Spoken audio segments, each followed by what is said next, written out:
Welcome back, everyone. We often discuss the impact obesity is having on population health.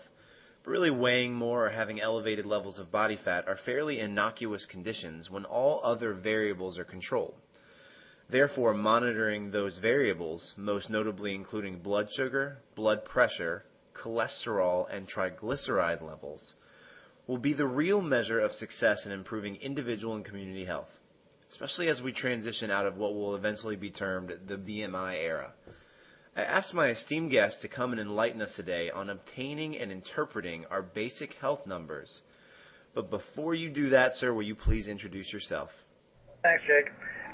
My name is Namvar Zuhuri. I'm a physician by training and an epidemiologist and a nutrition. I have a PhD in nutrition. Also, I work at the Arkansas Department of Health, and most of my work and interests is centered around population issues that deal with just the things that you mentioned: high blood pressure, cholesterol, triglycerides, lipids, etc., obesity, all of the things that are causing most of our disease problems these days, and chronic diseases. Let's get into some of those numbers, because so often people on the street just don't know what they mean. Let's start with blood sugar. How is blood sugar tested, and what are the numbers that you're looking for? Okay.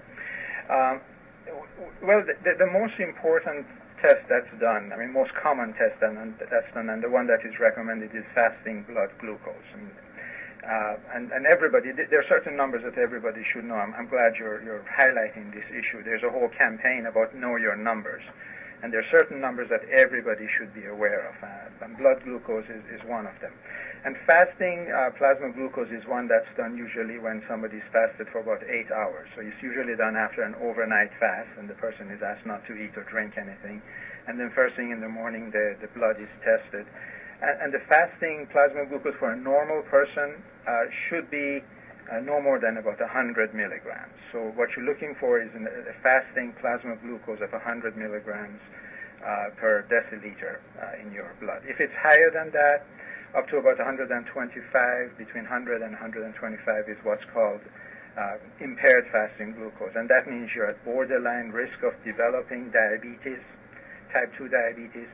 And once the fasting glucose is over, 126 or over, then you're diagnosed as having type 2 diabetes. So that's the test that's done on most individuals. There are other tests that are done.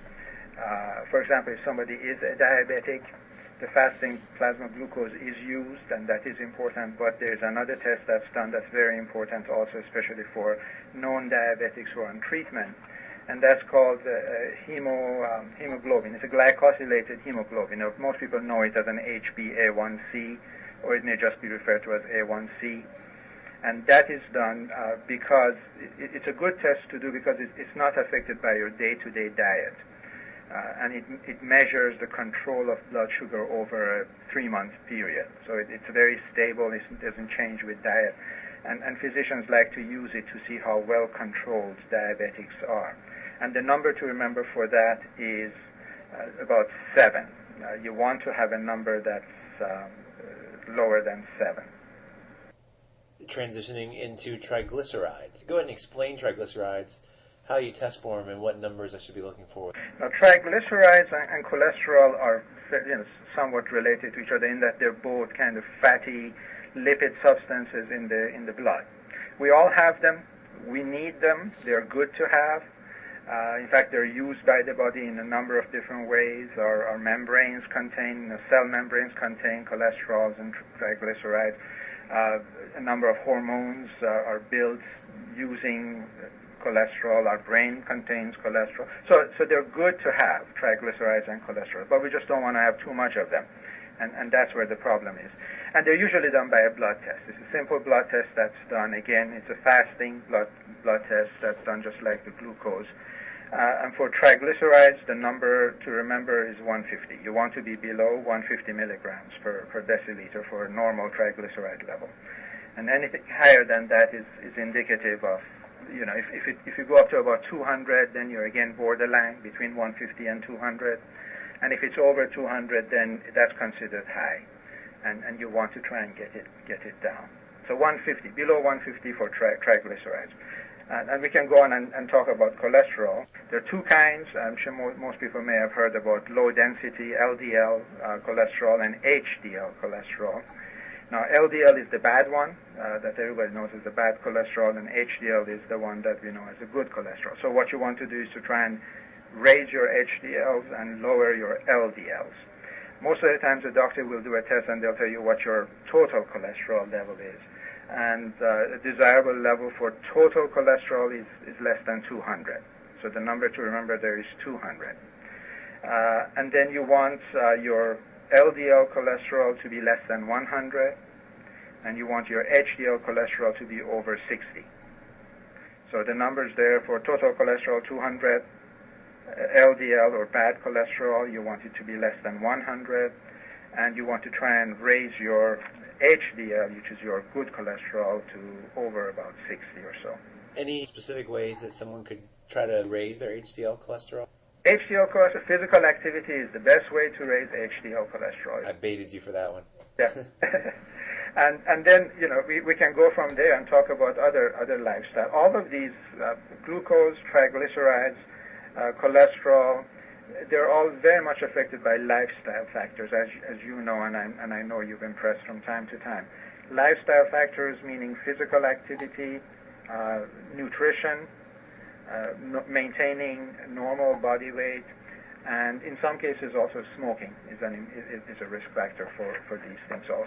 And losing weight if you're overweight or obese. Just losing a small amount of weight can have a profound effect on some of these numbers. Just for people that may be new to the blood pressure game, explain what it is, what the two numbers are, and what's good and bad there. Okay. Now, blood pressure, as you said, I think most people know more about that and probably are more familiar with that. Again, blood pressure, everybody has blood pressure. We need to have it in order to push the blood around, and the pressure results as a result of the activity of the heart. Two numbers to remember are your systolic blood pressure and your diastolic blood pressure. And for systolic, you want to have a number of less than 120, and for diastolic, you want to be less than 80. So 120 over 80. Usually, people hear their blood pressure as two numbers over each other. So 120 over 80, 120 is the systolic and the 80 is the diastolic.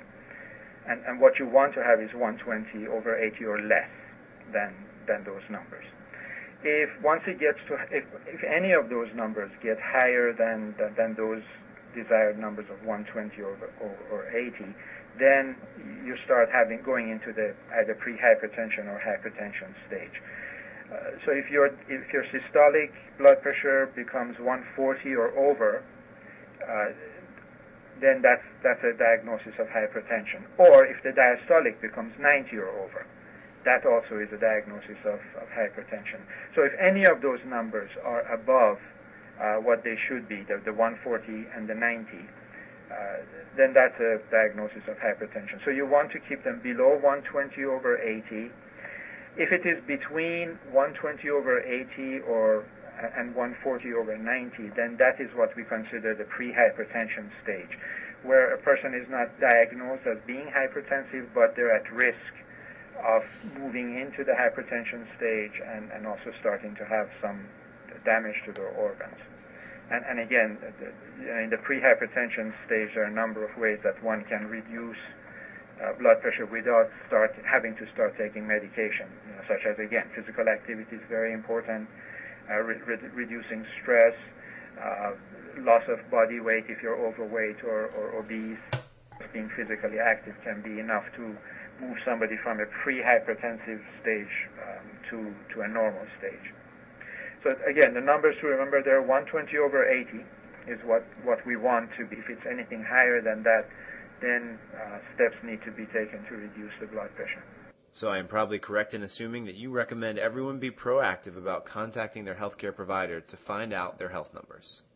First of all, it is very important for people to go to their healthcare provider on a regular basis and get tested, because a lot of these numbers that we've talked about, they can be high without the person knowing them. There are no symptoms initially. There's no symptom for high blood pressure. There's no symptoms for high cholesterol.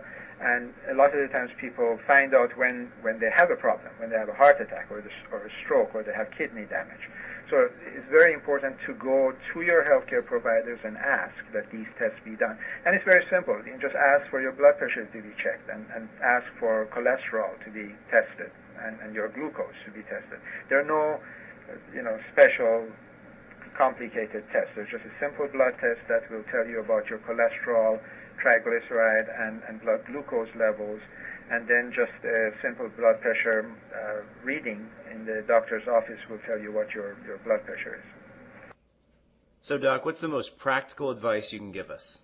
So the best advice would be know your numbers, get regular checkups and screenings, and also maintain a physically active life, a good nutrition with lots of fruits and vegetables and fiber and low-fat diets. And if you smoke, definitely quit. And if you don't smoke, never start. You know what? Sounds like advice to live by. Thank you for being with us today. It was my pleasure. Thank you very much. And on a final note, everyone, getting the screening services to get your numbers is easier than you think. I guarantee your local healthcare provider will smile if you proactively ask to get those numbers. And moreover, many corporate and community health fairs are beginning to offer the screening, so talk to your human resource department or look on community message boards to see if these screening services are being offered in the near future. Most importantly, ladies and gentlemen, remember to be well and sneak in some physical activity today.